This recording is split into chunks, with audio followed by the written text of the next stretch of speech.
नमस्कार दोस्तों, मैं मंटू आपका स्वागत करता हूं मेरे YouTube चैनल यू आर मैंटू पर। आज मैं आपके लिए एक ऐसी दिल दहला देने वाली कहानी लेकर आया हूं जिसे सुनकर आपके रोंगटे खड़े हो जाएंगे।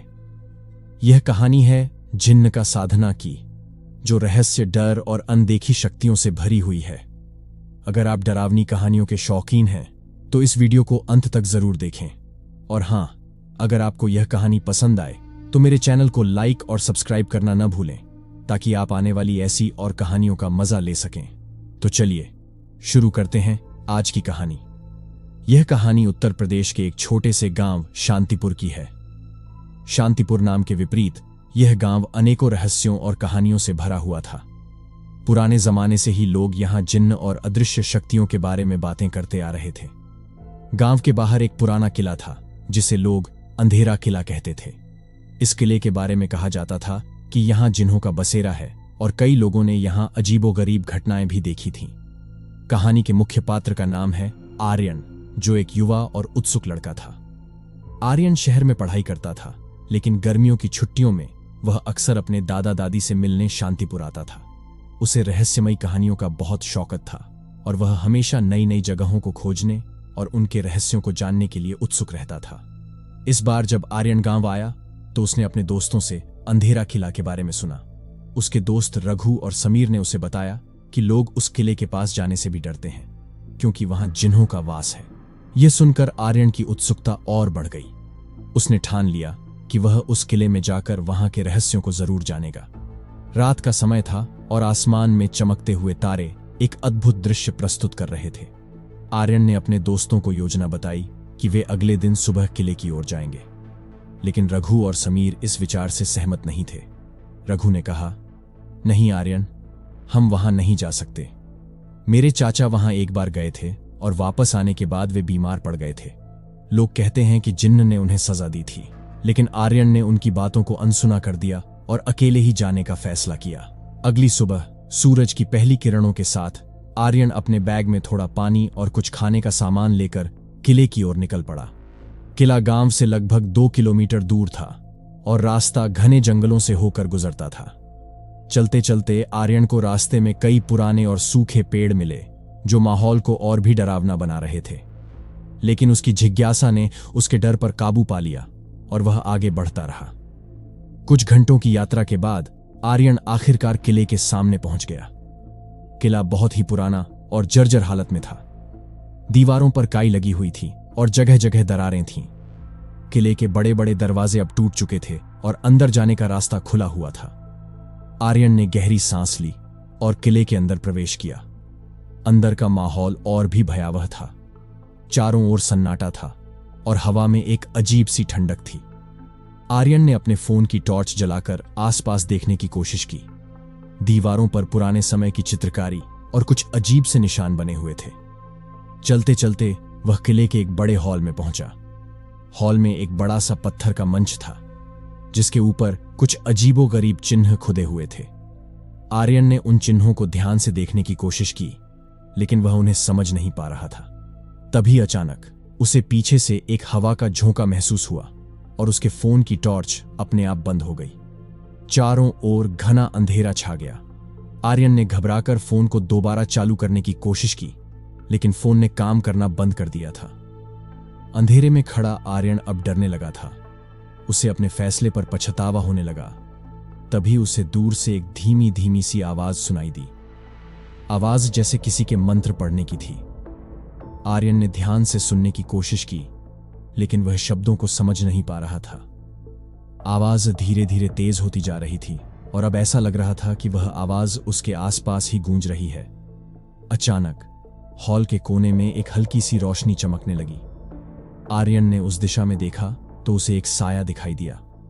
वह साया धीरे धीरे उसकी ओर बढ़ रहा था। आर्यन का दिल तेजी से धड़कने लगा। उसने वहां से भागने की कोशिश की, लेकिन उसके पैर जैसे जमीन में धंस गए थे। वह हिल भी नहीं पा रहा था। वह साया अब उसके बहुत करीब आ चुका था।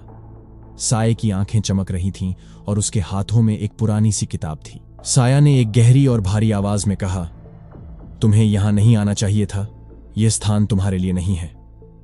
आर्यन ने कांपती हुई आवाज में पूछा, आप कौन हैं और यह जगह कौन सी है? साया ने उत्तर दिया, मैं इस किले का रक्षक हूं। सदियों से यहां जिन्हों का साधना होता आया है। जो भी यहां बिना अनुमति के आता है उसे इसकी कीमत चुकानी पड़ती है। आर्यन ने माफी मांगते हुए कहा, मुझे माफ कर दें।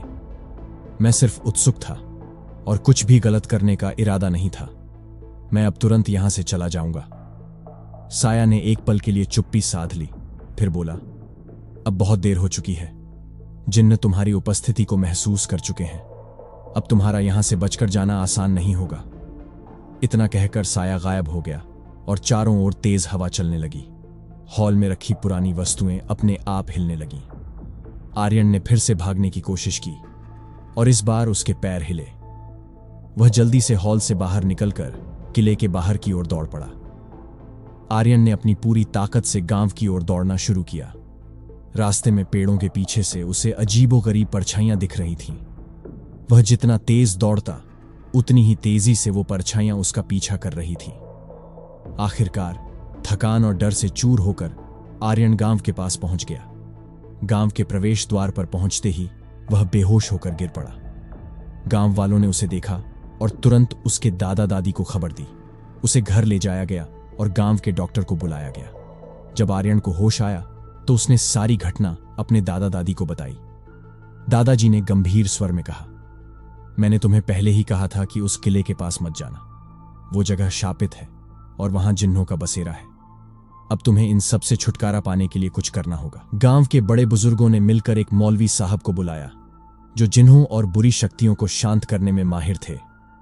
मौलवी साहब ने आर्यन को देखा और कहा, तुम्हारे ऊपर जिन्हों की नजर पड़ चुकी है।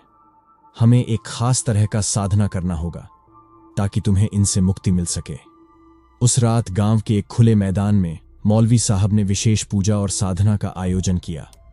चारों ओर दीपक जलाए गए और मौलवी साहब ने कुछ खास मंत्रों का जाप शुरू किया। आर्यन को बीच में बैठाया गया और उसके चारों ओर एक सुरक्षा घेरा बनाया गया। जैसे जैसे मंत्रोच्चार आगे बढ़ता गया, हवा तेज होने लगी और आसमान में बिजली कड़कने लगी। मौलवी साहब ने अपनी आंखें बंद करके मंत्रों का जाप जारी रखा। अचानक एक जोरदार धमाका हुआ और मैदान में एक काला धुआं उभरने लगा। धुएं से एक डरावना चेहरा प्रकट हुआ जिसकी आंखें आग की तरह जल रही थीं। वह चेहरा गुस्से में बोला, यह लड़का हमारी जगह पर आया था, अब यह हमारा है, इसे हमें सौंप दो। मौलवी साहब ने दृढ़ता से जवाब दिया, यह लड़का मासूम है और गलती से वहां पहुंच गया था। तुम इसे छोड़ दो और वापस अपनी दुनिया में लौट जाओ। उस प्रेत ने जोर से हंसी उड़ाई और कहा, इतना आसान नहीं है, हमें इसकी आत्मा चाहिए। मौलवी साहब ने अपनी आवाज ऊंची करते हुए कहा, मैं अल्लाह के नाम पर तुम्हें आदेश देता हूं कि तुम इसे छोड़ दो और यहां से चले जाओ, वरना तुम्हें भारी नुकसान होगा। इतना कहते हुए मौलवी साहब ने एक चांदी की अंगूठी निकाली और उसे उस प्रेत की ओर फेंका।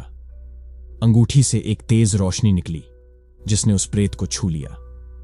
प्रेत दर्द से चिल्लाने लगा और धीरे धीरे धुएं में विलीन हो गया।